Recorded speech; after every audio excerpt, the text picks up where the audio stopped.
Hey team, Oska here, and I hope you guys have had an awesome week of training. Maybe you're recovering from a few things. It's been a big 7 to 10 days for us. I've been in Osaka. Maia's raced Moonlight Half Marathon down in Queenstown. Tommy's been at Challenge Wānaka, and then Tom and Anna flew across the ditch to Sydney Bondi to help ASICS launch their Superblast 3. We're 6 weeks out from Christchurch Marathon. I hope training's going well. I hope you're enjoying yourselves. Fingers crossed we get a little bit more settled weather here in Christchurch. Otherwise, have a wicked week. Keep consistent. Look after yourselves. Stay social. And I'll see you around the park.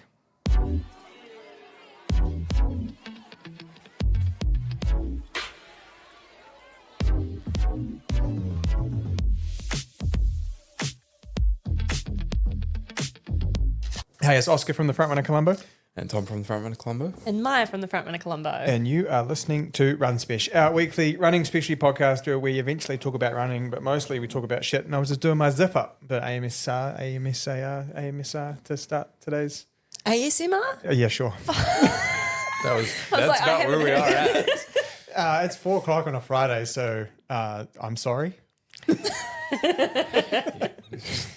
Yeah. Are you apologising to them or to us? Both. Yeah, okay. Yeah, buckle up. Just take Strap yourself into whoa, the seat. just take your just put that seatbelt on because we're going from first to fifth multiple times today. Yep. We're getting done for what is the excessive acceleration? You can get that's a thing. That's a crime, I think. What, accelerating too fast? Yeah, you can get done for it. Really? Oh. Yeah. Fuck, I do that So all when the I time. race, when the light goes green and you're like, Yeah. I do that all the time. How did that go, Mike? I'm not over 50, but I thought that made was it quite good. really quick. I think no, you can get I think you have to like spin wheels and make smoke or whatever. But not that I'm But we a can. boy racer. They got rid of like boy racing when I was at high school. We used to roll the abs. They still do it. Ollie, Still do it. Ollie had this. I don't remember what it Cruise was. the abs. I don't remember what it was. Anyway, we used to roll around, and then it was at the time where I might have already told this story. There's so many. We've done this so long now that I don't remember. But we used to like duck when the police came past just to make them pull us over because we all had our full licenses. That's good. This is like a prank.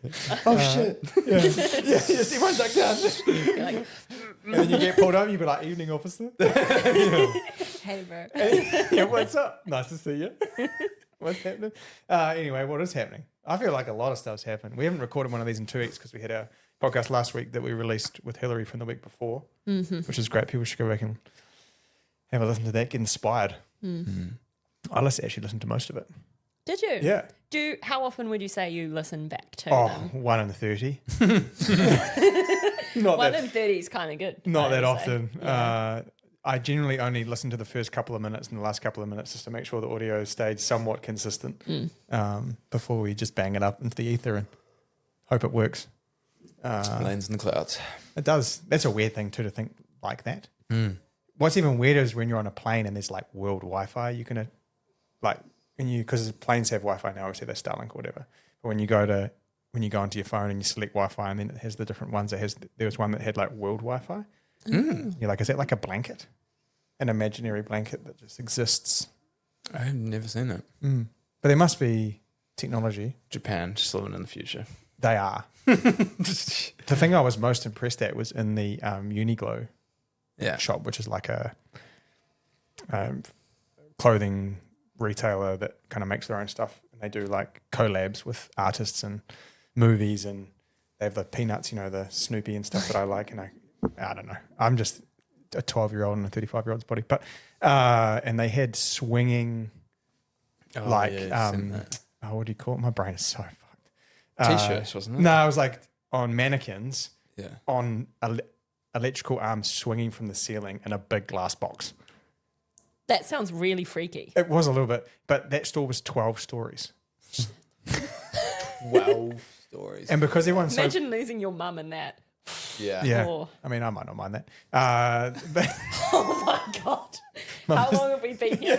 4 minutes. Mum's just copping strays.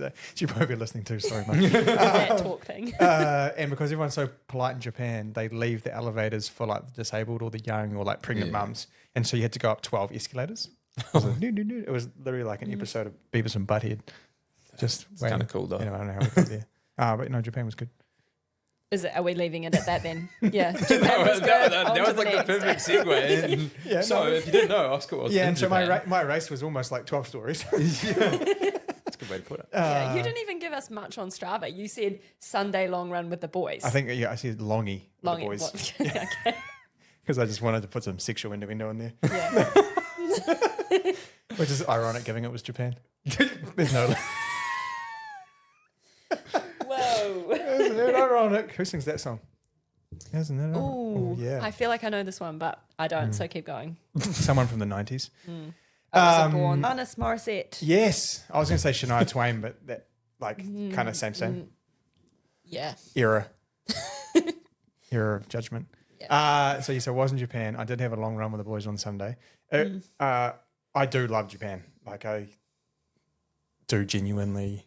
Is it true that you can't eat food outside like the restaurant? Like you can't walk and eat a bun or something? I think it's like culturally kind of frowned upon. There's probably some things they let Westerners away with, like, but I think, they are very much a sit down kind of culture in terms of their food and stuff. And there's not a lot of takeaways. It's not like here where you might roll past and you like eat a Subway rolling down Castle Street or whatever. That's kind of funny because takeaway, like sushi as Yeah. sort of a takeaway format is But our sushi that we get here is not Mm. sushi there. I did eat at a couple of sushi restaurants. I went to like a sushi train. That was just fun. I've never been to one of those, but they look like they would be I mean, really you fun. spend way more than you think. Staff you spend. Party 2026. Yeah, we could definitely do a sushi train if there's one here somewhere. There's one in Riverside, actually. Yeah, Shout out to there's Riverside. I do. This podcast is brought to you by So I rolled into Tokyo on Tuesday, stayed at the hotel there. I got in quite late. The plane was a little bit delayed. And then I ended up training in. The train was like $28 and a taxi was $140 to get in from the airport from Narita into New Tokyo. Zealand dollars. Yeah. So I was like 28. Whoa. I think it was $28 or $32 for a first class train ticket from Narita Airport to Central Station Tokyo, or $140. So I was like, fuck 'em, that's ridiculous. Is that because their economy's strong and things are expensive for us over there? No, I just it's just simply Narita Airport is miles away Oh, okay. from. It'll be kind of almost the equivalent of going from Ashburton to Christchurch. Like it took an hour on the train to get into Central Station. So I didn't get into the hotel until sort of like 9:30, 10. And that was fine. Got over like the time lag real quick. Woke up at 7 straight on. Like I was pretty good. Like, Perfect. So I felt like I was kind of on their time. And given the 9:30 race start on the Sunday, I was pretty happy with that. Woke up Wednesday, went for a beautiful jog. It's 4 or 5 degrees around the castle. Around the palace in Tokyo, and then jumped on the train. The bullet, that was cool. Have you guys been on a bullet train? No. Fuck, and that was pretty cool. I mean, I feel How like fast? Like 300 something? Yeah. like 180 miles an hour or something. Like it's pretty gangster. I was feeling pretty good about myself. And is it outside, not underground? Yeah, it's like above. It's almost like they built like a skyline train track. Like it's pretty cool. So it's 2.5 hours, which is basically the equivalent of going from Christchurch to Nelson in terms of distance. And To get to Osaka? Yeah, to get to Osaka from Tokyo. Yeah. And it was like 2 hours and 25 minutes. And it's smooth. You know, like, yeah. And it's better than being on a plane because you're not kind of obviously taking off and landing and then you can work the whole time. And like, obviously I was kind of doing some emails and some other bits and like catching up on some stuff. And and on time, I mean, immaculate. it just, the whole thing is amazing. Like the way it just runs and how that volume of people can be moved from place to place without anyone complaining. Yeah. No one's in a rush. Like the only person I saw running for anything was like an American. You know what I mean? Like everything else is just chilling. Like so, got into Osaka. I ended up getting an Uber from the train station to the Airbnb, which was perfect. And that ended up being a really good space to be in. Went for a walk. Did my jogs all week. Right, is 6 or 7 degrees. Like every morning, I'm getting up at 8 a.m. and running, and like gloves and a beanie. Like thinking this is fucking please. And I ended up bumping into a couple of American dudes running around the castle on Friday, and we were like, this is on Sunday. That's primo. Before I get to the race bit, I ended up, the communication at the end is obviously difficult because it's kind of broken English.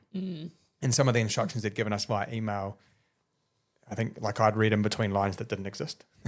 So you had the wrong end of the stick? Yeah, and around like, I had thought that when we went to pick our bibs up, we could drop our bottles off for them to have for the morning. Yeah. But that was not correct. We couldn't drop our bottles off until 6:30 a.m.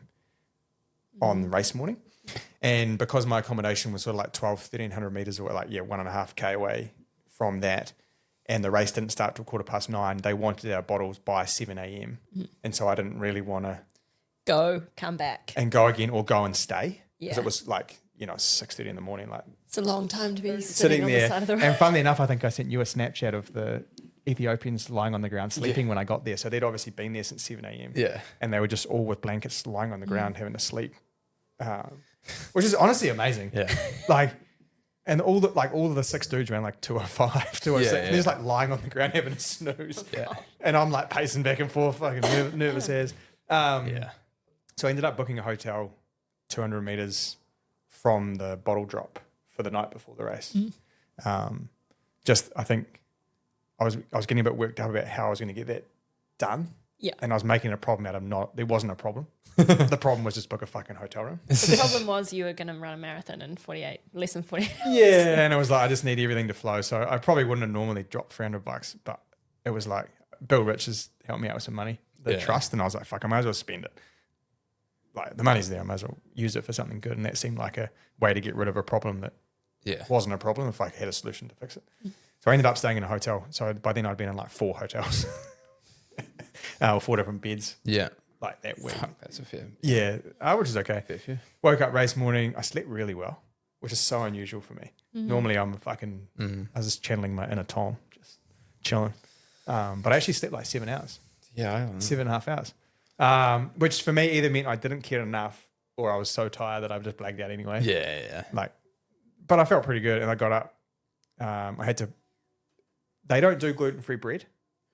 And you guys, if I'm talking too much, you tell me. So Do they do bread? Yeah, they do. But they do what? Bread. Rice bread? Yeah, rice bread. No, it Okay, is. but when I went to Malaysia years and years ago, they basically didn't do bread. So Yeah, please no, continue. so they have like this big bread aisle, and it's amazing, but it's all glutinous. And then so they have this rice bread, which is the densest. Like you could knock yourself out with it. Just a brick. It's a brick. Yeah. And so I'm in this hotel, and I haven't thought through how the fuck am I going to make this edible because it's so dense and so dry. And so I end up having to cut it with a pair of scissors. Oh, that's good. Right, so it's like 6:05 in the morning. And I just and Okay. whoa, You guys took that out gone down. No, then you... so I went like this. yeah, you did. This you did. is scissoring. Look, I may have taken the bread to bed. You never know. I may have laid the loaf. Oh no, might as well carry on. So anyway, it's 6:05 in the morning. I'm a fairly I'm not respectable, but I'm an adult, right? So I'm like, the kitchen's closed until 6:30. I have to eat before then. There's a microwave down the end of the hallway on every floor. So I was like, okay, I'm gonna have to microwave this bread to make it like edible because it's so I'm like sawing this dense loaf of bread with a pair of scissors I bought to cut the paper up to put on my special drinks. Put it in the microwave. Like this bread is like stuck to the plate. Jesus. And then I've got no knife or anything, so I'm like using the scissors to butter it, and then I've got honey in a squeezy, and like almost like making a banana hot dog with hot rice bread and honey on it to try and eat it. So that was pretty funny. I had a good laugh at myself. I was like, fuck, the situations you find yourself in. And it reminded me of Lorenz and I. Have you met Lorenz? Guessing you. Lorenz and I, when we did a bit of a tour of the classics fucking 13 years ago or something, we were like dirt broke, living basically going from like person's house to person's house, and we'd booked this accommodation at a backpackers that didn't have a kitchen. Whereabouts?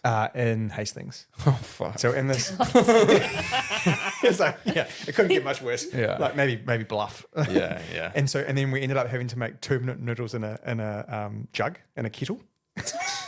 So we've been there. Yeah, so you put the water in and then the bag of 2-minute noodles just start the kettle. And by the time it's boiled, the 2-minute noodles are cooked. Yeah. It's pretty grim. Did you clean the kettle? Nah. No. Are you kidding me?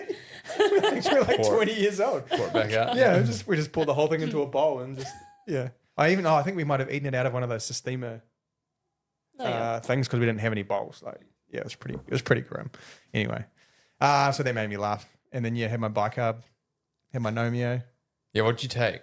Bicarb, Nomeo, Ketones. and ketones. Oh, shit. I had 2 ketone shots. Chemical concoction. So I think I said to you, I was a chemical shitstorm on stilts. Yeah. Yeah, literally. That's a good way to put it. So, dropped my bottles, went back to the hotel, did my kind of like band routine and all the stuff I like to do before I start my jog warming up, then walked back around at like 8, maybe just before 8 o'clock. Rolled in. They'd used one of the high schools to have us all kind of together, and they had the elite invite athletes to the side, so that we had a whole room with like 8 of us or 9 of us, which is like you had your space, somewhere to sit, chill out. Some of the other guys had managers, which I felt a little bit jealous of because they were doing like everything for them. Like you can see not that I mind, but you can see the difference in, I guess, like countries or level of athlete, what support they get. Like someone's carrying their bag around, someone's fucking doing their shoelaces up. Like these guys are doing nothing for themselves. They're all concentrated on getting their minds right to have a run. It was cool to see, like cool experience. And then they had, they let us warm up around a couple of baseball fields or softball fields. So in the school, there was like this big kind of almost sandy gravel. It was as big as a rugby field. So not grass though. Not grass. Yeah, it wasn't grass. So we just jogged around, and it's pretty cool to see the Ethiopians and the Kenyans and the Japanese all warming up, like all the differences in the warm up. Oh yeah. That was real interesting. Like those Ethiopians, those Africans, like their jog is like a walk, isn't it? Yeah, but when shuffle. they go. So, and they were doing they're just like pitter patter. Yeah, they would jog a full lap and then they'd hoof it down the middle and across, like almost like a cross. Yeah, like diagonals. Like diagonals, and then almost like wind sprints, and then they'd go back to fucking jogging slower than I could walk. Yeah, like it's crazy. And then they'd just get to the next corner and like diagonal straight across as hard as they could. And the Japanese just run 4-minute Ks. Yeah, straight out the gate. Yeah, and then obviously there's a few of us sort of in the middle. Yeah. I probably made the mistake of warming up slightly too early. Yeah, I was a bit nervous, and I was working on my normal own timings when you get everything your own way in New Zealand, and it wasn't like that. Like I should have waited another 10 minutes, and I got a bit cold. 400 elites across men's and women's. Wow. Like it was huge, which is like a normal race for us. Like, like the whole race. Yeah, the whole race. And they kind of had got us all lined up, but they got us lined up really early, and then I got cold and stiff. And then you could tell, again, like the Americans had managers, they had their full tracksuits on. Like someone was there where they let us out of the gate to jog to the start line. They were stripping their tracksuits off. Yeah.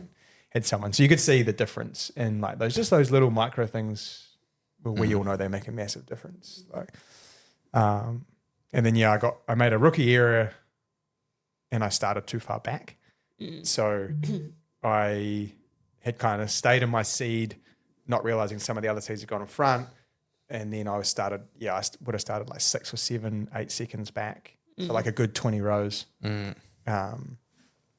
back from the front guys, and probably 10 or 12 back from where I should have been. Got stuck behind the big group of the lead woman who had a massive like pace, and they wanted 2:21, so I got stuck behind them. Oh, bugger. Yeah, and you can't do fuck all about it. Like so you're proper stuck. You're not like stuck. You can go around them on it. No. Oh shit. No. So it was like that first K, it was like, well, I just have to wait until this breaks up, because otherwise I'm going to be running 50 meters around everybody. Yeah. And like, so there's some mistakes I'd made just out of inexperience actually, which is unusual because I have a decent amount. But how many like international big marathons have you actually done? No marathons, only halves. Well, yeah. And that is different. Yeah. Like it is a different setup, and for a half, in an international level, the disparity of paces isn't as large. So you might only have sort of 3 minutes difference, not 20. So you have 2:05 to 2:30. You've probably got a good window where you can bridge across if you end up in the wrong group. Yeah, and everything goes out a bit quicker, so you can it breaks up faster. And so if you make like in Riga, I made a bit of a mistake starting a bit further back, but it broke up so quick that you could leap to the next group quite fast. And there was channels to get through. Whereas this, it was like wall to wall. Sheesh. Yeah, it was pretty crazy. How wide would you say? Like, So just for people in one Christchurch, it was two-lane like road? half a Brome Street. Yeah, it was a 2-lane, 3-lane okay. setup. Like it was deep, but it was like, wall to wall and then rows. Mm-hmm. And there's 43,000 people behind you, which is fucked too, right? That's crazy. Yeah. So that was my first mistake. It also, the whole week, like I said, had been perfect weather-wise for what I wanted and what I thought I was going to get. Friday afternoon, you check the weather forecast, it's going to be 14 degrees at 9 a.m. and 20 by the time it gets to 10:30, 11. And so that really changed how I attacked the first half of the race. I just had to make, like, I'd let ego get in the way on the Gold Coast and went, fuck it. I'm going to risk it for the biscuit and just go for it. And then this time around, I was like, okay, well, let's just pull on that past experience and go, actually, I don't do well in the heat anyway. Like, I don't want to run 225. I want to see if I can just have a good experience. I think I said that on my Strava. It's like, actually, I executed the plan in terms of nutrition, patience, in-game decisions, like not panicking when I got caught behind, trying to just get myself on the level, run guys down. I had a little goal where I was like, no one's going to pass me. Oh, yeah. And I want to see how many guys I can pick off. Like I was like, and if you ran a race as opposed to like a time running for a time. Yeah, and I had to when I knew it was going to be that hot. I was like, okay, just put yourself in a position just to have a good experience and finish well and come away like. So it was the fastest marathon I'd run. I think I ran 2:18:11 or 12 or something. I don't know. I didn't even look, but it was the fastest marathon I'd run in 4 years, 4 or 5 years. I ran it easily. That sounds weird. But Tom might know what I mean, like in terms of some of the Ironman stuff. But I wasn't under like physiological duress in terms of like lungs and heart. My legs felt a bit dead, and I don't think I quite ran enough in the week leading up to it. And traveling's hard because you can't do a little workout on Wednesday. You can't do anything. So I hadn't run a 3 anything since the Saturday before. And because of the way the warm-up worked, I didn't really have an opportunity to do any threshold stuff before we started. So it was kind of enough time for a jog and some ace skips and then line up and get on the start line. So it's kind of a bit weird. So, and then like I passed 90 guys in my last 20K. Shit. Yeah. So wait, 9-0. 9-0. Did you go back and Yeah, look well, at I the know. splits? So Katie's like through halfway, she was like, you were like 180th and then you finished 98th. Or you 187th or something. I don't know. So I picked off and no one passed me. So I had this thing in my head where if someone ran up to me, I would not slow down. That was my, so if they were going to come to me, then I would attack and live with the blow up. And I wasn't going to let them go through me. So no one came through me. No one even got close actually. No one ran through me and I picked off 90 guys. Including some of the elite guys who had all blown up. I was just about to say that's typical Japanese. Yeah. Like And again, kamikaze, just and again, as fast as you can until you die. and again, that was just an amazing experience to go, that's just how they do it. And would I go back and was that the best situation to put myself in to get the most out of myself? Yeah. And they didn't have a 2:15 pace group. They had a 2:06, a 2:10, and then a 2:21, like for the woman. And so where there wasn't a designated kind of group for that 2:15, 2:16. Yeah. So that's maybe a little bit, again, an experience of choosing the right race, maybe asking in advance if there's going to be. So it's all good stuff. So positive experience overall though. Yeah, and it needed to be because I wasn't going to do another one. I was just gonna say. Like, and like we can laugh about it, but like, my confidence was pretty fucked. Yeah. Like I probably come across as a reasonably confident kind of guy, but my marathon confidence was like bottomed out. Yeah. I'd gone like 2:20, 2:18, 2:16. Yeah. 2:25, 2:23, 2:25, 2:20. Yeah. Like, and so The in-betweeners weren't looking so flash. yeah, and I really needed to know that kind of the change in system and coaching was positive, and like I'd learned from some of the errors I'd made. Yeah. And so I did those things. And it's not like running a few bad 5Ks back to back. Like that's years of marathon prep and then disappointment and then marathon and just, And some of it's opportunity. We don't have heaps of opportunity in New Zealand. Like, Reboot was an anomaly. Yeah. Because it was COVID and we had 6 guys and a pacemaker who ran 2:10 2 years later. Yeah. Helping us, and you had 2 of your best mates bearing down your back and you're like, fuck, I want to get the most out of myself. Yeah, And we just happen to have perfect conditions that day. So. Yeah. But I don't know where I'll go next to run. But no, it was amazing, and it was an amazing experience. And I did come away thinking like there's more to give. I've recovered well. My hamstring's a bit niggly, but I could run if I had to. Yeah. I probably won't run today, but take 5 days. So Christchurch next? Nah, No, I mean the half, not the full. nah. So I got dispensation, and so the World Champs qualifier, they want the trial race is Christchurch. Yeah. And so they wanted us to run in Christchurch. But I rang Bowden. I said, look, your policies come out 5 days before I'm about to run a marathon. Yeah. Classic. Hopeless. No Yeah, idea like what's kind of a little bit hopeless. And I'm like, I'm not going to not go and run this marathon to run a half in Christchurch where that week at work Carnage. sucks. Like it's fun, but it's not conducive to running well. It'll be Maia's 1 year anniversary. It will be. Yeah. Guys. So no, I have made the elite race for Launceston Oh, nice. in the end of May, Oh, cool. which is the last day for qualifying for World Champs. I like to run the gauntlet. That's fine. So yeah, I mean, just to wrap that in a bow, it got hotter than I wanted it to be. I ran really sensibly, executed a plan well. I feel like I ran a really good half on the back of it because I got all that strength. Yeah. So if I sprinkle on some speed endurance after a bit of recovery, I feel okay. Yeah. Obviously, I really wanted to run 2:15, but I hadn't really told anyone. Like you'd kind of joke, like, "Do you have a goal?" I think the last podcast we recorded, you kind of asked me. Yeah, maybe. That was a few weeks ago. And I really didn't have a time. It was more about like how I came out of it. Like, the Yeah, I mean, I confidence out of think it. I knew that you wanted to run a PB. Yeah. which Well, you is- don't fork out that amount of money, not just have a go. Yeah. But when the conditions, that's the thing with the marathon, you can be in the shape of your life, Yeah. and the weather can, or the whatever can just throw you the, you know. Yep. Speaking of weather, I was going to say, yep. Tommy got Feel that. Tommy got thrown a weather bomb in Wanaka. Not one I'm a fan of. No. I would have much preferred it the other way, but, you know, Yeah, you guys could have done a switcheroo and you would have both been happy. it would have been bliss.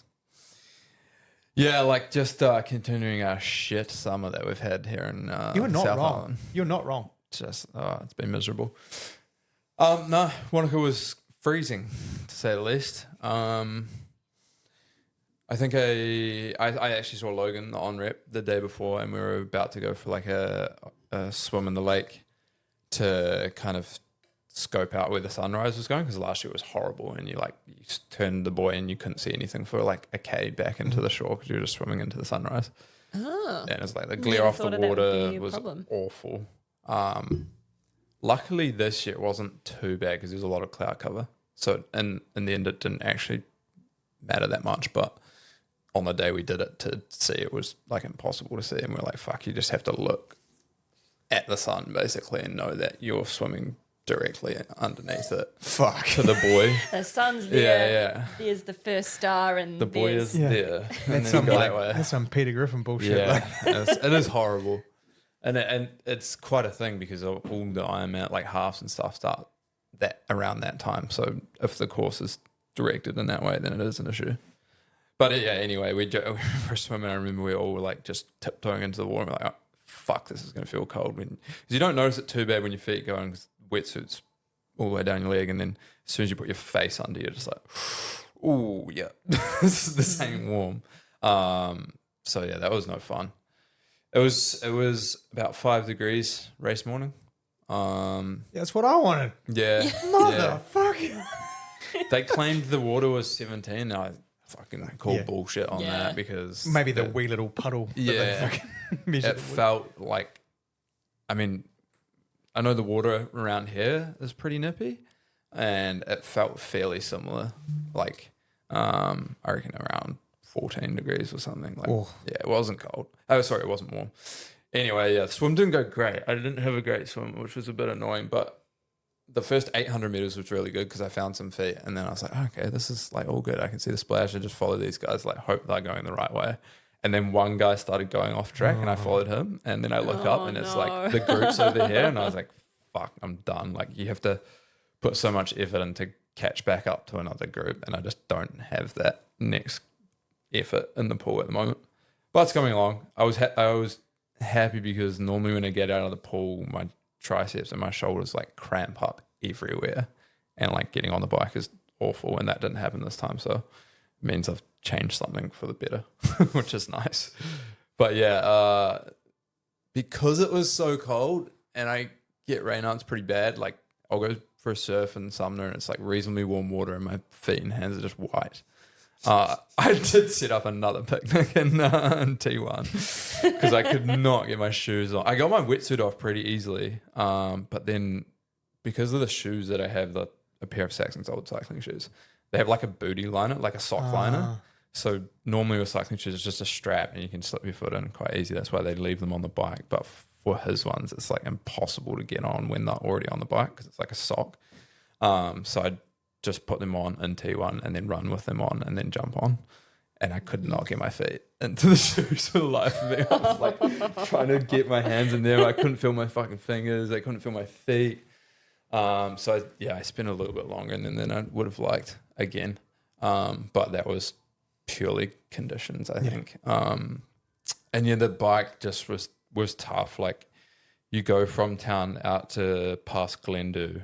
And last year it was 3 laps. I was out to Glendhu and back 3 times, which was actually, I think, easier than the course this year because we went all the way to Triple Cone. Yeah. Oof. And I kid you not, people so there was obviously marshals at the turnaround and they were wearing puffer jackets, beanies and gloves. And we're just here in like a mill of Lycra. Yeah. I couldn't even move my fingers to change gears. Like, in just that cold, I was changing gears with like my palm on the front of the bike. And it was just like, this is, I was hating my life. Sell it to me. And everyone else is in the same boat. It sounds like I'm making a lot of excuses. I'm just giving a raw fucking experience. And yeah, it was miserable. It was honestly miserable. And like, when you're on the bike, it's not like running. If you start cold, you warm up reasonably fast. Like on the bike, if you're cold, you just stay cold until you get off. And it was not until the last maybe 20k left on the bike, my hands were like starting to thaw out. And that's like the worst pain ever when you're like, it's getting warmer. And I was like, fuck, just trying to hold on to the bars. Like, this is hurting so much. It's like, get me off this damn bike. So your hands were like that cold? Yeah. They were like purple and white. Couldn't feel anything from like my knee down on the bike. It was just frozen. Got off the bike. I was like, holy shit, this is going to be a fucking awful half marathon. And it's funny talking to a lot of the guys after the race, and they all had a real similar experience, like coming out of T2. Like your back and your quads, just everyone's back seized up. Yep. Because you're sitting in such like a bent over position on the TT, and you're trying to get up, and it's so frozen, your back's just like seized up completely. And I remember running the first like 3K of the race, looking at my watch, like, fuck, I feel like I'm going way faster than this, and everything is just like felt so forced and robotic. I was like, fuck, man, I just got to stick it out and hopefully I'll warm up. And sure enough, I got to like, I think it must have been 8K and started to slowly warm up. But I kid you not, couldn't feel my feet for like 14Ks. It just felt like you're running on blocks, when they're that cold and it's just like slapping the ground. And a lot of people were the same. But yeah, after that, I felt really good on the run. And it was funny, actually. I came round for my second lap and the team's race started a little bit after us. And Sam Elstop, who's like one of our mates from running, started his first lap of the run, like just behind me, apparently. And someone told me that Sam was coming and I was just like, obviously zoned out. I was like, who the fuck's Sam? Like, okay, thanks. Like, I don't know who you're talking about, but whatever. And then I'm like running along probably midway through the half and I just hear these footsteps behind me, like getting closer and closer. Like, fuck, is someone catching me? Like, surely not. I was like, I know who's behind me and I really hope he's not catching me because that would mean I'm having a horrible run. And I got to the turnaround and I just passed the guy who was in first place.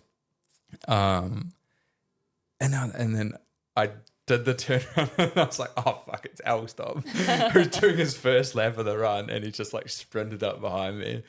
So then we got down probably with 7K to go and he's like come up onto my shoulder as he was talking to Amy, who was on the bike, like on the road, and we were just all having a yarn, like.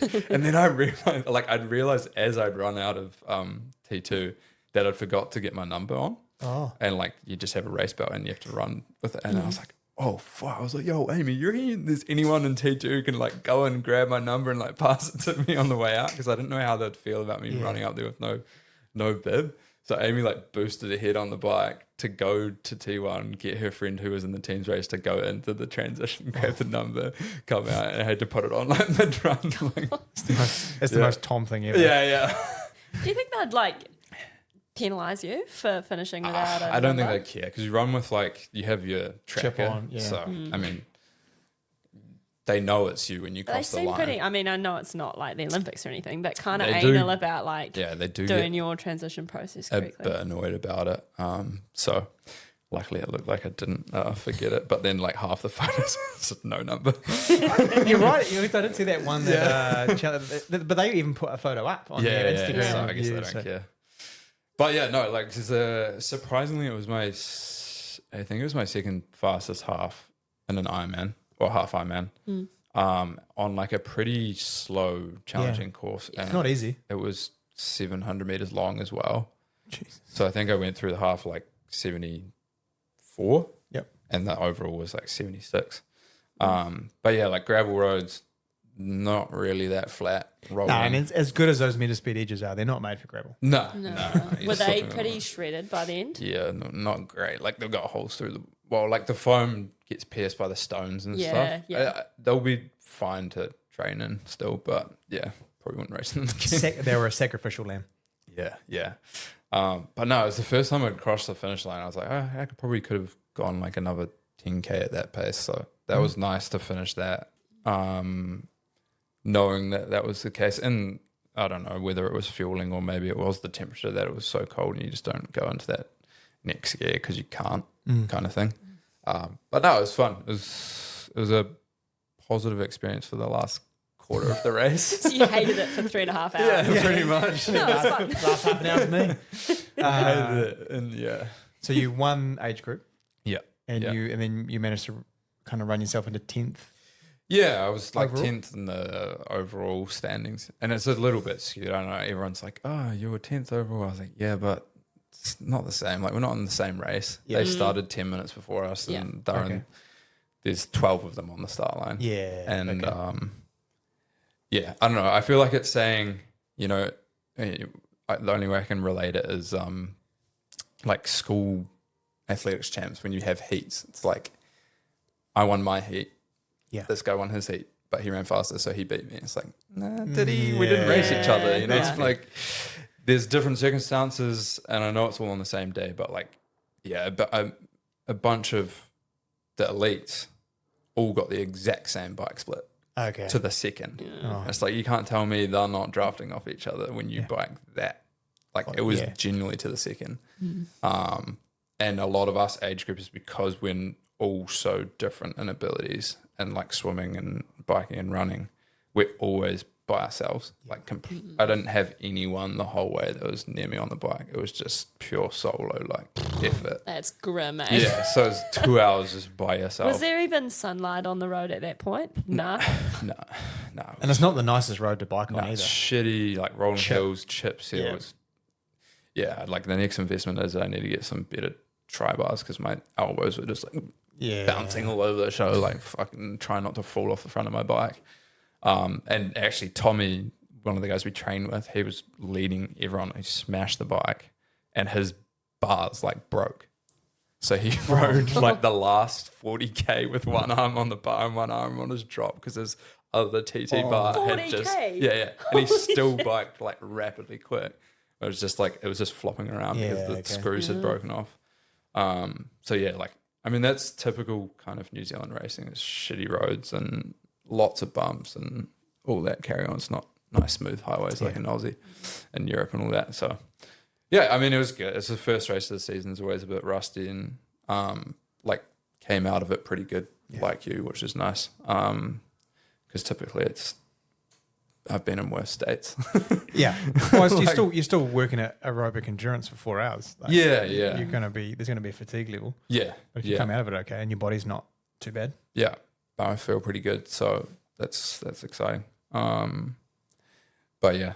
Do you know how your run split compared to the elites?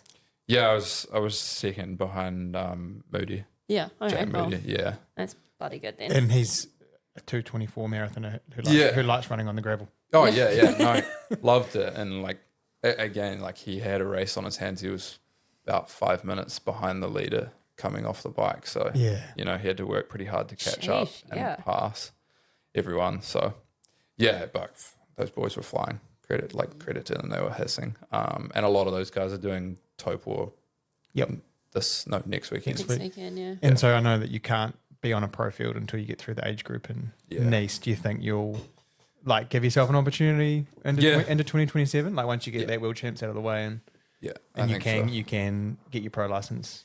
Yeah, I mean, it's like I said, I think I've said it before. I mean, I could get it right now, but there's more value in trying to achieve something at a World Champs level, even if it is age group, to hopefully get some more support post that. Because it's like you kind of, if you jump into pros too early, you kind of like fight your way just to get a placing where you might get $500 for coming 8th or whatever.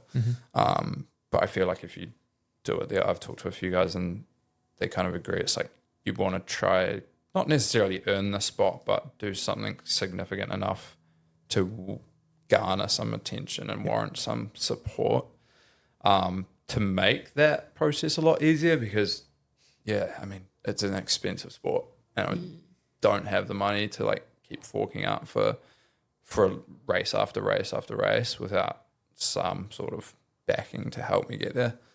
So I feel like, I mean, I've done some solid age group races now, which is nice on the resume, but nothing really compares to a World Champs, and especially in Europe. Like all the top age groupers will do Europe because do World Champs in Nice because it's Nice, and two, it's easy for them to get to. Like a lot of them didn't come over to the one in Topor. There was definitely a lot more Aussie and Oceania and Asia kind of top people, but not a lot of Euros. It's just so far away to get to. Looking forward to that. And it's luckily months away, so I can learn how to swim and bike and all that. You're putting some work in. Yeah. I mean, I'm consistency is key. Consistent with it, yeah. And it's taken probably 10 months for my shoulder to it's still not good, but to be able to train with it and not have setbacks in between. Like I'd sometimes a couple months ago would just be like, it'd be real good for a week, and then the next week it'd just be shit, and I'd have to miss a few days for it to feel good again. And in the pool, it's not like running where if you have, a week off, you don't really lose anything. It's like if you have one session off, you'll feel like shit again, and then you really just have to stay in the pool, which is tough, and probably will only get harder over winter, but is what it is. I believe in you, man. But I wasn't the only one struggling I wouldn't say struggling in the cold down south, thriving in the cold down south. Yeah, you were I didn't have. moonlighting. Yeah, I didn't. I had moonlight in the broad daylight. Yeah, and true. It was a nice leisurely start, wasn't it? Yeah, well, we had I started at 11 a.m. So I got up at a leisurely, 7 a.m. I suppose, and ran at 14, 15 degrees, similar to you. So it was, So you did the Moonlight Marathon. Moonlight Half Marathon. Moonlight Marathon is a series of races, I suppose, in and around out by Moke Lake, Skippers kind of way, out the back of Queenstown. And I did the half, which is the second race in the Care Series, because I want to get the hat trick on that. So that's my second notch on the belt for that. But yeah, it was good. My first win was Dad wanted me to come riding with him in the evening, so I took Granddad's e-bike with him up Tobin's track, and I didn't fall off. So there's walking the gauntlet. and it no suspension, hardtail wheels that are like, you know, the ones that have the little small wheels, and then it's an e-bike. So I was taking that up like the rocky kind of gravel Tobin's track, and then getting down was pretty hairy. And that would have been pretty embarrassing to have to tell Louis, oh yeah, so funny story, I went over the handlebars, so I'm not running tomorrow. Love you, bye. But yeah, no, it was a time trial style race for me, which I kind of knew going into it, because I wanted to, it's a bit of a warm-up race for Miners Trail next weekend, and you kind of just want to see where you're at and test some nutrition things. Like, I've never taken carb electrolyte drink before the race, and I did that and didn't shit my pants or piss my pants, so that was good. Well, good. Awesome. Would have been a way better story if you had. Hey, we never say never, right? I'm never. still young and have a weak gut, so I'm sure that'll happen at some point. But yeah, Louis said because the main competition for me was a girl called Katie Morgan, who's more of like a long trail runner, but she's been on the scene for a wee while, so she's got good endurance and a lot of experience. And he was like, yeah, if you're going to make a move on her, then you just need to make sure you don't slow down, because she'll catch you, because she's got way better endurance probably and effort management than I do at my ripe age of 22. And then I found myself decently in front after like 3 minutes, and I was like, okay, well, I guess here we go then. And there was a group of men, maybe about 70 meters in front of me, and they kind of like went out quite hard, and I just stuck to my sort of what felt like a half marathon effort, because obviously it's undulating, so you're not really sure, like you're not looking at your watch so much, you're just trying to go by feel. And then they sort of stopped getting away from me, and then the course kind of went undulating but net downhill up until about 10k, and then there were 2 really steep climbs. And then I pretty much just ran through them all, and then finished second overall behind Michael Sutton. So, yeah, and that was day. that. And that's a crazy. If the course is the same as it was like 2013 when I ran. Oh, you run it? Yeah, I run. Yeah, I was there for day one. How good. When Adrian Bailey was the organizer, but there's like 20 something river crossings. Yeah, heaps. Yeah, heaps river crossings. And do you still finish up the wee uphill into where the wool shed is? Oh, I want to say no. I think it's next to the lake. Oh, you go into the lake now, yeah. So way you started in front of this wool shed. Yeah, the big wool shed. Yeah, that's kind of on the left-hand side, and you run. Yeah. So you used to start and finish in front of there, but the ugly little finish, and you were just fucked from all the river crossings. And you had to run up this little bank, which is not big. It's like maybe 13 or 14 meters, but you just ham it. Yeah. Did you all those? What shoes did you wear? I wore the ASICS Fuji Speeds. And how did they go with the river crossings? Better than I expected, actually. The Fuji Lights, the Fuji Speeds? Speeds, the plated one. Yeah, okay. Yeah, because most of it was like, there were some techie trail sections, but most of it was kind of like 4-wheel drive. So I was rolling over those sections, didn't really have to worry about foot placement or anything, and then nimble enough where I could potter my way through like the water race stuff and feel okay about it. But yeah, no, my one kind of concern was that they wouldn't sort of hold on to my feet super well, because when you're like ploughing through river or through water, it really like drags on the back of your shoes, and I was like, oh, they're going to try and run away from the back of my feet. But they didn't, and they drain really well. So yeah. Well, their up is good, isn't it? Because it's not like a fabric. Yeah, it's really thin, and it's not going to keep water. Yeah. That's good. Yeah, so the 4-wheel drive track kind of you didn't need it to be too techy. If my memory serves me, there's like a little bit of the sheep's track, like in the first 8-9k, you kind of do a little switchbacks. Yeah, you kind of go onto the sheep track thing, and then you come back down onto the 4-wheel drive, and it kind of alternates. And then, the last like 6k is all in the riverbed, which was so nice because it was really hot, like going up and down like those two. Because the first climb, we probably gained about 300 meters in that first climb, and it was really steep, but that was kind of the first big hill. So I was like, cool, lock in. I was passing people, so I was feeling really good. And then you kind of went straight back down. And then when you turn around to go back up, the lactic kind of gets to your legs in the first climb, and then it's sort of just, I don't know, they just lock up, and then trying to get back into running uphill gear is so hard after a big downhill. So that was, an absolute crawl. And then they had the photographer right at the top. And rough, the last bit was so steep that we were all like hiking it. And then I saw the photographer and I was like, fuck, now I have to run because I don't want to be walking in my bloody race photos. So the photos are of like me doing the most meager little run, feet barely off the ground. Nice.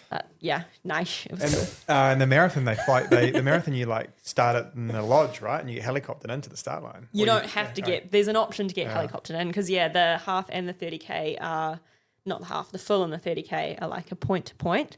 So I think you can take the bus over like into Skipper's Canyon, which is, if anyone's been in there, it's like a one car width pretty much gravel road with big banks either side, and you go through some like just about tunnels. It's pretty sketchy. It's not for tourists. Well, it is. They shouldn't be in there. No. But tourists go there. That's the whole problem with that area, right? It's very accessible, but there's some dodgy infrastructure lying around. And then you get bussed into there, or you can helicopter if you've got big money, and then you run through to Moke Lake, pretty much by Queenstown. Good weekend. Getting better with every race that I do at taking my gels to a plan. So that was probably I think I had 120 grams of carbs over the course of that race, which for me that's a lot. Is a lot. That's 2 grams roughly per kilo. Yeah. Like over what, how long did it take you? Hour 43 out of 44. That's good. So that last hour was a bit of a struggle. I probably didn't quite hit my 120. But Louis was kind of like, go, like obviously do well in the race, push yourself, pace yourself, all those things. But the secondary goal to that was like to follow my nutrition plan. And I did. So it's funny you say that because I was talking to Todd on the phone this morning as I was driving to work, and we're kind of debriefing, and who's my strength and conditioning coach, kind of guy on the ground where Phil's and Nelson. And like we talked about, sometimes in a race you can get sped up and like make decisions around not taking the gel. Like you don't want to break your rhythm, particularly when you get tired and you start making fucking stupid decisions. You don't grab the gel out of their pocket because it's an inconvenience, or you don't go and get your bottle off the table because you don't want to break your rhythm, and you're like, don't want to get dropped by the group, and you start making these kind of silly like bargaining calls where you're like, you kind of don't want your gel in that moment. So you're like, I won't because there's a zip on my pocket. ABC, whatever. And you don't, and you should. Yeah. So it's nice when you like are in a clear enough headspace to make good decisions, because they'll come back and help you. Like, we're talking about baggage from bad races, but you also get baggage from good races. You're like, well, actually, if I take my gel every 20 minutes, I'm not going to hit the wall.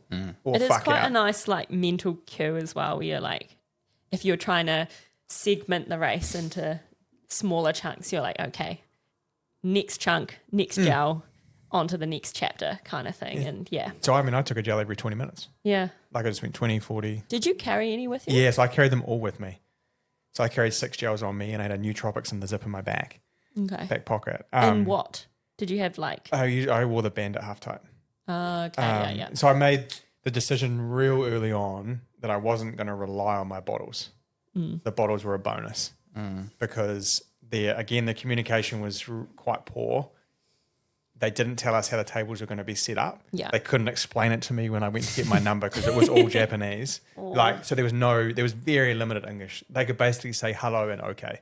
And that's not, I'm not being disrespectful. Okay. It was just, it was like, that was it. And so when I said, how do the tables work? Because in the Gold Coast and other places, you get a table number and then you get a table place. Like, so if you're, like say in the Gold Coast, I had bib 20 on, that's table 2, first bottle.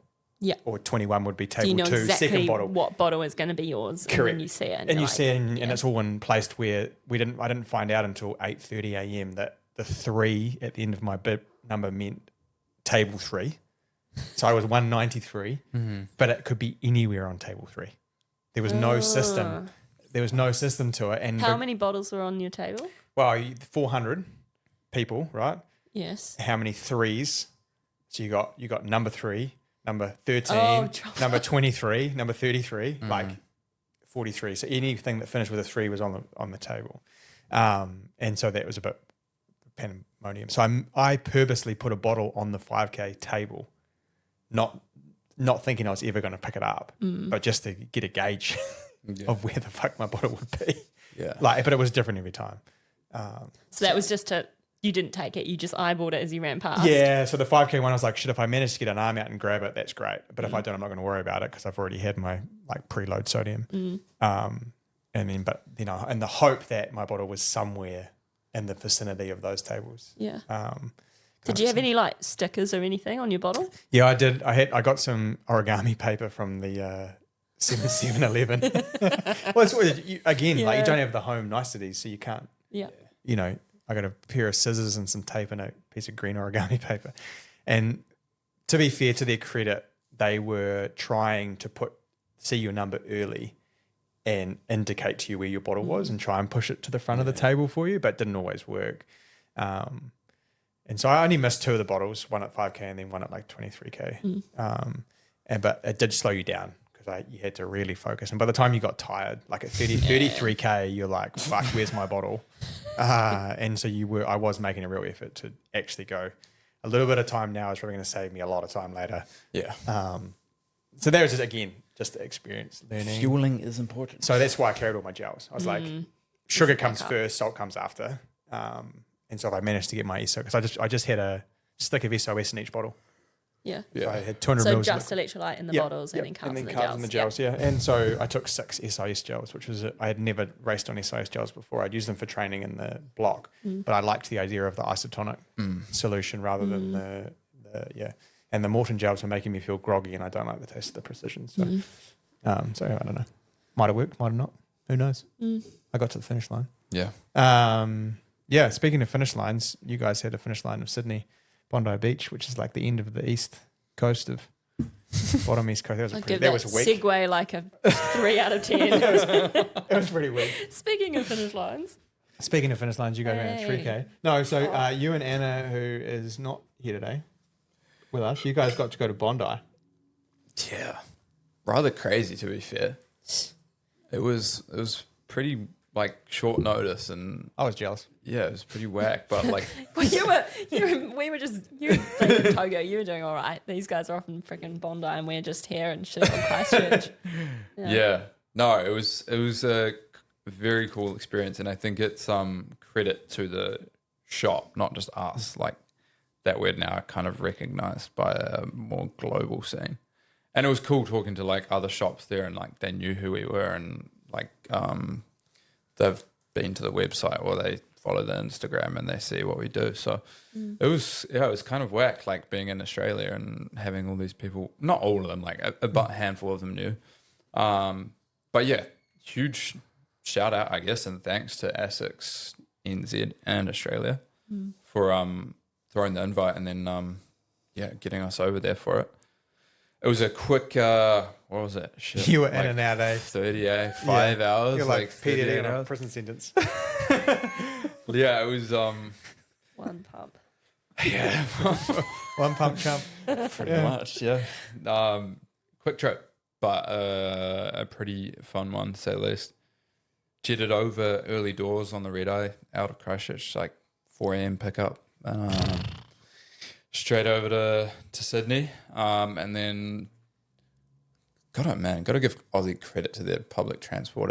It's actually unreal. Like the amount of people that live in Sydney, and I like on a limb throw it out there. I was like, I'm pretty sure Sydney has a bigger population than the whole of New Zealand, and sure enough, it does. It's like 5.7 million in Sydney. I mean, there's like 5.3 in New Zealand or something. Just in that one city, and it certainly feels like there is that many people, especially using the trains and stuff. But got out to Bondi pretty easily. Decided to walk because we were just sick of sitting down for like the last bit. Didn't catch the bus in. Couldn't check in and whatnot till like 3 o'clock. So just kind of messed around. I went for a swim. Like a proper swim at the photo that Anna icebergs. The photo that Anna sent didn't look like you guys you weren't having a bad time. Yeah. Even your dad slid into the DMs afterwards and he was like, unlucky. Classic Alan. Thanks, Al. Literally. loves a DM. He does. Yeah, he does. He does. He loves technology and doesn't know how to use it. The best combo. Yeah, literally. Also knows how to fly planes, so can use technology. Yeah, can use it. Yeah, better technology. Yeah. But yeah, I was expecting it to be like way more expensive. It's like $10. Just go for a swim. You could. Yeah. Like there was a gym there and everything. So that was pretty cool. And then went for a wee mess around in the beach. Didn't get a surfboard because I didn't know where to get one, and that wasn't that great a surf. But I went for a body surf anyway, so that was fun. And then we kind of just messed around. The event was actually 6:30 a.m. on the Wednesday. Did they want like sunset shots or something? I think that was kind of the goal. I don't know. I think it also just gets too busy after that.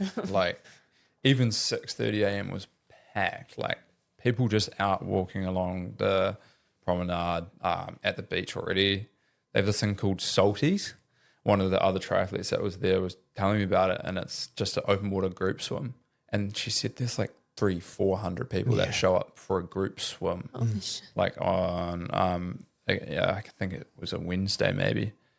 And then just the run club culture over there is nuts. Like we see it on what I think is a pretty big level in Christchurch in New Zealand, but it's we don't even touch the sides, man. There, man. We don't even. There's the Sydney Run Club or something, I think is the popular one there, and they get 400, 500 people going to a run club. Yeah. Like religiously. It's kind of out of hand. Yeah, well, the manager, I think it was Megan. Was it Megan? Oh, I can't remember her name. Sorry. Said it's actually causing trouble in Bondi because the locals hate it. Like they just bowl along the promenade. There's like a group of 400 people just running along there, and yeah, it's cause of attention. But yeah, the event was pretty epic.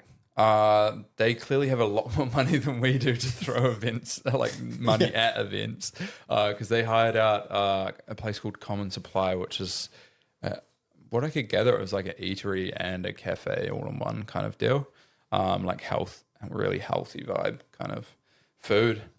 Decked it out with ASICS stuff, shoes, kit. Everyone looking like minions in some nice purple outfits with bright green socks. The green socks was a good move. I think. The socks were cool. Yeah, and it matched the shoe. Like would have been too nice. much to go purple, and purple. Yeah, well, some of them did have the purple socks on too, and I was like, ooh, yep. That's, that might be a bit it's much. recording. It is. There's nothing wrong with it. Just... No, but bumped into Macca, who is actually our media guy. I'm sure we've had a podcast with Macca. Several. And didn't even know he was going to be there. He was like, what the hell are you guys doing here? I was like, what are you doing here, bro? Big time Same now. thing as you. We're big time now. So that was funny. And yeah, they kind of just like explain the shoe and the changes to it. And then was a 3K run to get some content and pics and all that, which was pretty glammy. They had a few pro athletes there. Izzy Bat Doyle talked a bit about her training and what she's doing. She's moving to the roads for marathon more now and wants to have a good go at that. They had Maddie Hauser, world champ, there in the triathlon. A few other triathletes, a few track people, and a few other runners as well. Leanne Pompiani and all those others. So that was cool meeting those guys. Didn't really actually say a whole lot to them, to be fair, but everyone had Matt Walsh sent us a form and you had to like book in interview slots with the athletes, but neither Anna or I could open the form because on our phones or our laptops for some reason. So we didn't actually get any interviews with those guys, but to be fair, if you'd filmed a whole interview of like Maddie Hauser's feet, that would have been pretty embarrassing. So. Yeah, true. I mean, to be fair, we could have put that on the Patreon OnlyFans and behind a yeah, paywall. I would pay for that. Yes, I'd pay for Maddie Hauser's feet. Yeah, yeah. But yeah, overall cool weekend. It was nice to meet the ASICS Aussie guys over there. They seemed really like pumped to have us there and try and get Kiwi groups over a lot more often. Because they really see it as more or less like ASICS Australia, but ASICS NZ and Aussie is like one. Yeah. Which was cool. They've obviously got some big events this year with Sydney being a world major, like for the second time. And they were teasing some big event for that for a new shoe that I wasn't so sure about. So maybe there's something on the horizon that we don't know. I mean, I know what it is. Yeah, we're pretty privy to it all, but I'm pretty sure I know what it is. yeah, I have a hunch, but we won't say that. Say that loud. Okay. I won't say that loud. Yeah, so that would be cool. But yeah, overall, like just a fun group of people. It's cool to see. I think for me, like I've been running for a while now, and how it was such a lame thing to do in high school compared to like rugby and cricket and all the norms. I guess especially at all boys school, seeing it be so popular in Oceania and like being able to travel now and do events like that was pretty cool. Just to like even stick at it. And then Anna was like a kid in a candy store, just like soaking it all up. So yeah, awesome event and a pretty cool shoe. And I think, well, Oska's got it on foot. Maia's been for a wee run down the footpath in it. Some would say it's a leap into the future. Yeah, it is. No, that was a good plan. It's 5 of 11. We'll give that a 5 out of 10. No. No, you're not leaping for joy. Yeah. No. She I was did running feel like in it. I was in the show, yeah. Okay, so obviously we are talking about ASICS Superblast 3, which has been the world's worst kept secret. Yeah. Like, it's been out on. It's been out. Reddit I mean, it's been out on pages Reddit for 12 months, but Yeah. obviously we have embargoes and stuff that we can't Yeah. kind of talk about too much stuff. You know, otherwise I get a phone call and I get told off, whatever. But this is. People were confused where Superblast fitted when Megablast came out. Yeah. And we kind of had seen Superblast 3 Yeah. previous to Megablast coming. And so we kind of knew where it was heading. Yeah. You correct me if you think I'm wrong, Tom, but I had always thought this was a souped up Nimbus. Yep. So it was like premium, cushioned daily trainer that has the potential to pick up a little bit of speed if you hit it in the right sweet spot. I would say it straight away, it feels way more comfortable. Yep. Oh, 100%. It's a lot more comfortable on foot straight out of the box. And like first jogs in it as well. It's a lot softer. And I think that plays like that's obviously a huge part of the comfort feel. They have changed it significantly. Like the shape in general is very similar. Looks pretty similar with the nice straight sharp lines in the foam. Upper to me is a little bit more comfortable, like the new lacing system being on top of the shoe a bit more feels more comfortable to me. Definitely poppier. Ran in it last night for 50 minutes and did notice like you can run a lot quicker at it with a lot less effort, which I think a lot of people will gravitate towards. How long that lasts for, I'm not too sure, because we know that the Leap obviously is a super responsive foam, but it's super responsive because it is so light and compliant. So you're going to get a lot back from it, but it's also like how long will that give that feel for? Time will tell. But yeah, overall, it is a lot more of a fun shoe to run in, I would say, which is cool for the public. And I think now, going back to that, it is separated itself a little bit more from Megablast. Like a Megablast definitely, to me, feels like a super trainer that you can go fast in, and it almost kind of lends itself to more just being that faster shoe. Whereas this now sits in that, I can go faster in it if I want to, but I'm more of a jogger. Which I think Super was kind of, that's where it was heading. Like a pimped up Nimbus, but they kind of got lost in the middle there where they didn't have Megablast, and that was like Superblast 2 was the fast shoe until they had Mega.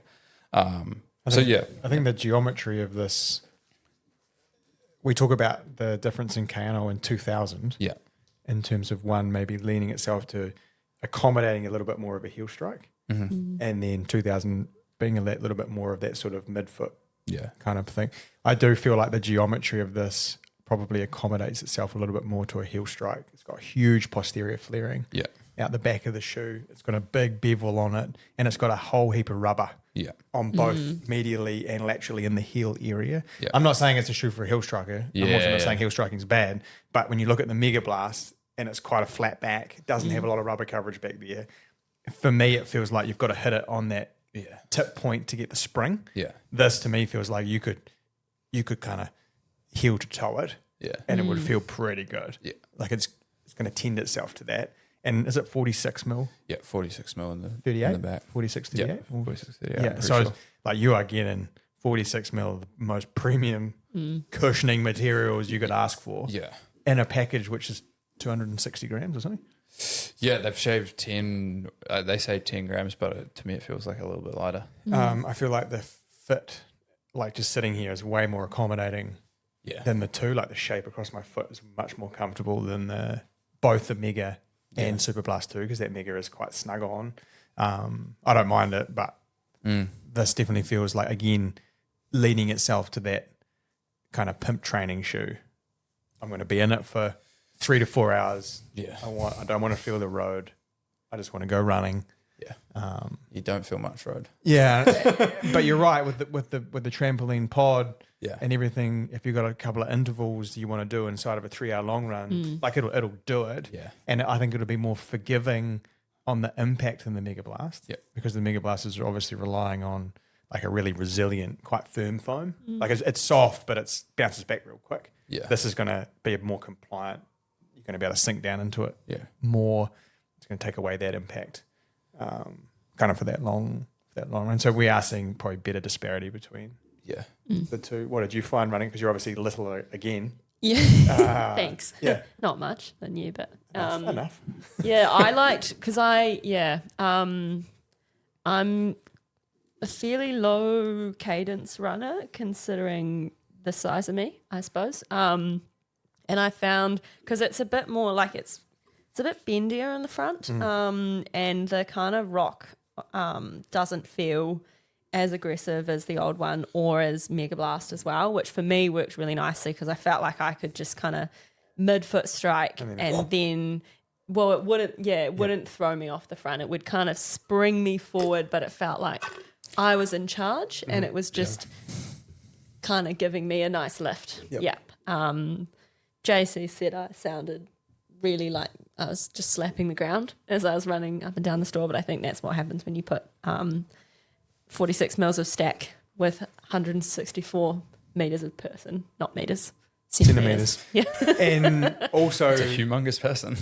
I think to add to that, you've only adopted some slightly more cushioned shoes in the last 4 or 5 months. Like when you kind of started, you were more wearing some kind of lower profile. Yeah. So you've only started adding that component, but it's 4.5 centimeters is a lot. To strap onto the bottom of a human and then work it out. Like it looks crazy when you like look at yourself in the mirror and you're like, holy shit, all of that is shoe. Yeah. And it is striking. It is. So, cool. I mean, we'll record a proper Soulmates some point, not today, maybe tomorrow. And Maia's whipped up a pretty sick edit from my horrible footage that I got over there. I mean, we're getting better. We're not. None of us are influencers. No, and we don't claim to be. So just bear with us. We have influence, but we're not influencers. Yeah, we have technical influence. Passive influencers. I think it's going to resell for a 400, 399 New Zealand dollar. That's still good, eh? I think it's. I mean, for 45 mil of. Yeah, very expensive phone. Very expensive. Yeah, pretty. I think it's a step in the right direction for where the Superblast franchise should go. Yeah. Try it on because it feels completely different to the two. So if you're a big fan of the two, What are you comparing this to? I struggled with this when I was thinking about it before we were. I don't know that there's anything in the market that's like built the same way that this is. Because I mean, yes, there's other super trainers that have their elite foam in it, but the Leap foam specifically is so unique to the market, I think, because we'd seen Saucony try it with their Incredible.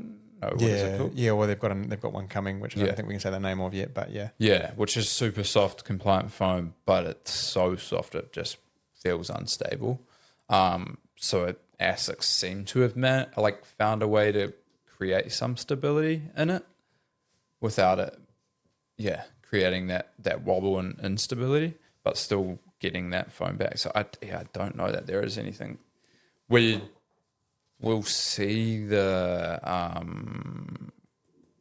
what is it? The Carb Monster Hyper. Yep. Which follows the same principles with two foams, but it's way different. It feels way different. But kind of, like bridges the gaps between different brands and stuff. So, yeah, you can't compare with the weight of it as well. Like, yeah, that for me is where I because you get like Mag Max 2, no, yeah, like it's kind of still EVA with it's so light, nitrogen infused. Like you're right about Cloud Monster Hyper, and we got the LS coming, and sort of the end of March, early April, maybe, but it's harder. Yeah, it's way different. And then you're right. There's a shoe coming from Saucony, which has the potential to be to kind of play in the space, but it's only one foam, and it's really compliant, super soft. Yeah. So I don't know. This is they're kind of leading the way in that area. Yeah, well, they haven't been scared to say, hey, we've got a really nice fucking foam in our race day shoe. Let's put it in a training shoe and see what happens. Yeah, yeah. And I mean, we were talking to the guys from Mizuno this morning, right? And to be fair, that's kind of what we suggested they do with their kind of lightweight daily trainers. Like, we'll just use this fucking nice foam and find some geometry to make it stable. Yep. And so hopefully, so this will be released on Tuesday. Yeah, the 3rd. Tuesday the 3rd. Now, on our Instagram stories, there's a sign-up link. You can get first go at it. Obviously, I think we've almost got more sign-ups than pairs coming. So it's not going to be a case of everyone gets everything they want. We got more than I had thought we were going to get, which is really good. There's going to be 2 colours available. There'll be the one that's on foot now if you're watching on YouTube, and then maybe a black and white. It might be the white. The white, the white. The psychedelic as well. Like the heat mapping. We, on Tuesday night, we're going to have launch with ASICS. At Run Club. So that's from the shop at 6. There's sort of 23 pairs have arrived today for people to try. Yeah. And we will have a run from the shop, an easy run from the shop. If anyone wants to give Superblast to go, obviously we're going to have more people than shoes to try, but it gives people an opportunity to have a go on it. And then obviously if you like that and there's any pairs left over, you can purchase afterwards if you want to give it a go. Other than that, I mean, we had some race results and stuff, but we're like 80 minutes in. How are you guys feeling?